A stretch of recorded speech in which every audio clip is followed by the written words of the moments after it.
তুমি কে আমি কে রাজাকার রাজাকার কে বলেছে স্বৈরাচার স্বৈরাচার। এই স্লোগানে ছাত্র জনতা ঐক্যবদ্ধ হয়ে স্বৈরাচার সরকারকে দেশ থেকে পালাতে বাধ্য করেছে। এই স্লোগানের ভাষা কি ছিল? আমরা অনেকেই এলোমেলো বক্তব্য দিচ্ছি, কিন্তু আমাদের দেশে রাজাকার শব্দটি ঘৃণিত এবং অপমানজনক শব্দ।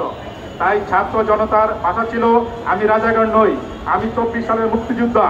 যে আমাদের রাজাকার বলেছে তার 14 গোষ্ঠী স্বৈরাচার। আল্লাহ আমাদের এই আন্দোলনকে সফল করেছেন এবং আমাদের মুক্তিযুদ্ধ হিসাবে কবুল করেছেন, এবং এই দেশে যারা স্বৈরাচার ছিলেন 14 গোষ্ঠীকে এই দেশ থেকে পালাতে বাধ্য করেছেন। এবং আমি আরো কাছে বলতে চাই, যারা নব্য স্বৈরাচার, বিশেষ করে আমাদের 67 নম্বর ওয়ার্ডের সবার প্রিয় কাউন্সিলর হাজী ইব্রাহিম সাহেবের বিরুদ্ধে যে নব্য স্বৈরাচাররা মামলা দিয়েছে, তার বিরুদ্ধে আমরা সোচ্চার গড়ে তুলি এবং ঐক্যবদ্ধ হয়ে তার বিরুদ্ধে আমরা সংগ্রাম করি। এই আহ্বান রেখে আমার আলোচনা শেষ করছি। আসসালামু আলাইকুম রহমতুল্লাহ।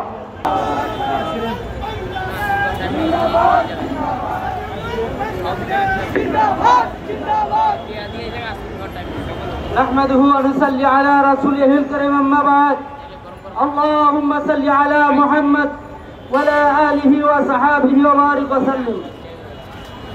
আলহামদুলিল্লাহ রাব্বিল আলামিন, আজকের এই গণসমাবেশের ভিতরে উপস্থিত হতে পারে আল্লাহ পাকের দরবারে লক্ষ কোটি শুকরিয়া জানাই।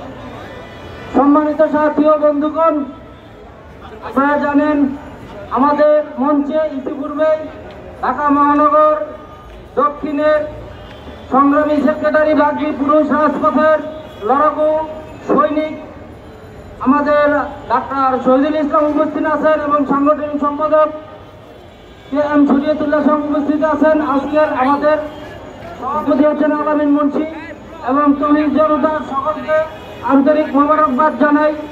আপনারা এরকম রোদের ভিতরে যেভাবে উপস্থিত হয়েছেন হাজার লক্ষ জনতা দেখে অত্যন্ত মনটা খুশি হয়ে গেছে।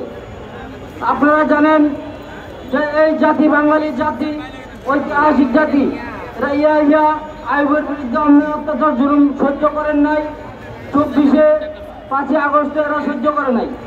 এখন যারা দেশে অরাজকতা সৃষ্টি করতেছে তাদের বিরুদ্ধেও আমরা ঘাম শ্রম এবং রক্ত দিতে এক বিন্দু পিছপা হব না। সুতরাং যারা দেশে নৈরাজ্য সৃষ্টি করতেছেন সাবধান হয়ে যান। ইসলামী আন্দোলন বাংলাদেশ অতীতেও ছিল, এখনো আছে, আগামীতেও থাকবে ইনশাআল্লাহ। যারা ফুটপাতে আছেন, যারা চাকরি করেন, ব্যবসা করেন বিভিন্ন ফুটপাতে, তারা কেউ একটা টাকাও চাঁদা দিবেন না। আপনারা মোবাইলের ছবি তুলবেন,